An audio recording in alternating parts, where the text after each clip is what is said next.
तो दोस्तों अभी लगभग 1 महीने पहले 2 महीने पहले हमने बात की थी आईआरएफसी पे, जिसमें मैंने आपको वार्न किया था कि भाई अभी यहाँ पर आपको थोड़ा सा बच के रहना है, संभल के रहने की जरूरत है, बहुत नेगेटिविटी हो रखी है। पहले 110 111 का लो बनाया था और आज इस कंपनी ने अपना अभी फ्रेश 52 वीक लो बनाया, यानी कि जो तकलीफ है इस कंपनी को लेकर वो अभी भी खत्म नहीं हुई है। अब इसमें दिक्कत क्या है, देखिए दिक्कत क्या है, गवर्नमेंट कंपनी है जहां पर बहुत ज्यादा ग्रोथ नहीं आ रही है और वो एक ग्रोथ के एंगल से चीजें बता के बेचा गया है इन्वेस्टर्स को, और इस वजह से बहुत ज्यादा यहां पर उस टाइम पे ओवर प्राइस देखने को मिला और उस वक्त अब ऑपरेटर्स का गेम चला, वहां पर न्यूज चैनल्स ने इस शेयर को बेचा गया कि भाई ये खरीद लो, बहुत काया पलट होने वाली है रेलवे सेक्टर की, जो कि इवेंचुअली नहीं होनी भी नहीं थी। जो चीजें चल रही हैं, जो ग्रोथ एक लेवल पे आती है 8-10% की, जो ग्रोथ जनरली हर सेक्टर में आती है, वो उस लेवल की ग्रोथ हो सकती है, लेकिन ऐसे कोई काया पलट कुछ हो जाएगी एक आधे साल में, वो सब बहुत ही फेक नैरेटिव्स चलाए गए और उसके तरीके से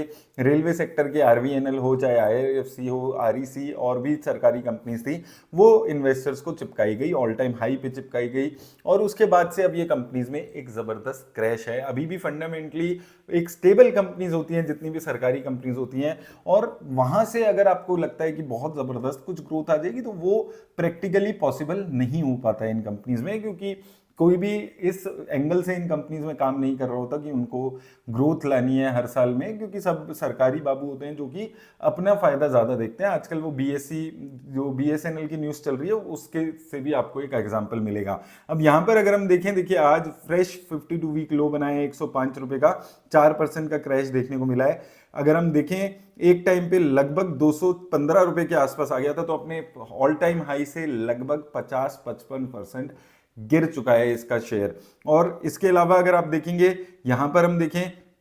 ओवरऑल ग्रोथ की बात करें तो देखिए प्रॉफिट में, सेल्स में कुछ खास ग्रोथ नहीं है, एक लिमिटेड ग्रोथ हमेशा से देखी गई है, अभी भी उसी लेवल की ग्रोथ यहां पर आपको देखने को मिली है। 3 साल में 2% की मात्र ग्रोथ है और 1 साल में अगर हम देख रहे हैं सेल्स में ना की बराबर ग्रोथ है। तो ये इतनी ही एक्सपेक्टेशन यहां पर रहती है, 10-12%, 15% की ग्रोथ। जब यहां पर अगर हम देखें, यहां पे देखिए वॉल्यूम्स कितने सारे आ गए थे यहां पर, और उसके बाद भी जो इंपॉर्टेंट बात आपको समझनी है, यहां पर आप देखेंगे तो ना तो कोई फॉरेन इंस्टीट्यूशन इस शेयर में इंटरेस्टेड है, डोमेस्टिक में भी आप देखेंगे तो एलआईसी ने अपने घर की कंपनी ने ही पैसा लगाया हो, तो एक सरकारी कंपनी ने एक दूसरी सरकारी कंपनी में पैसा लगाया हुआ है। ना म्यूचुअल फंड्स इंटरेस्टेड है, ना फॉरेन इंस्टीट्यूशंस। प्रोमोटर्स का शेयर 86% का है, तो ऐसे शेयर्स को मैनिपुलेट करना वो ऑपरेटर्स के लिए थोड़ा सा कंपैरेटिवली ज्यादा आसान होता है, तो इसलिए थोड़ा सा ऐसे शेयर में बच के रहिएगा। अभी भी काफी सारे लोग हैं जो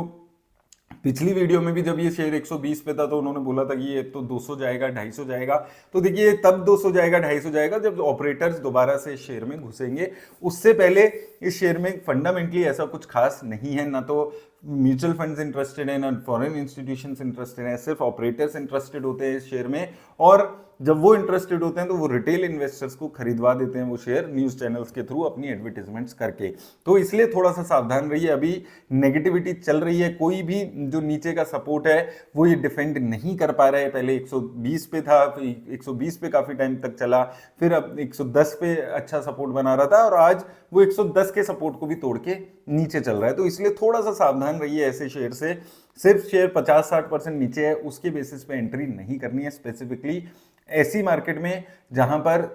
हर दिन दूसरे दिन आपको गिरावट देखने को मिलती है, तो थोड़ा सा अवॉइड करिए। उम्मीद करता हूं आपको हेल्प मिलेगी, लेकिन याद रखिए किसी भी तरह की इन्वेस्टमेंट की राय नहीं है। धन्यवाद दोस्तों।